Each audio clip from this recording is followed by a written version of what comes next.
आए रोज की लूटमार के वाकयात के बाद शहरी खुद डाकुओं का मुकाबला करने लगे हैं। डाकुओं से मुकाबला करने की सीसीटीवी फुटेज में देखा जा सकता है कि सदर के दुकानदार से डकैती की नीयत से आने वाले 3 डाकू नकदी और सामान लूट रहे थे।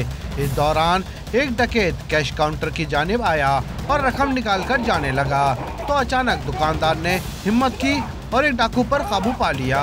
दोनों गुत्तम गुत्ता हो गए। दुकानदारों ने काबू में आने वाले डाकू को धुलाई के बाद पुलिस के हवाले कर दिया। क्लोज सर्किट कैमरे के ये मनाजिर हैं शाह फैसल कॉलोनी नंबर 2 के।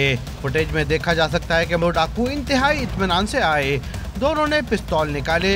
एक डाकू लूट मार करने लगा जबकि दूसरा मुसल्ला डाकू गली के कोने पर पहरा देता रहा।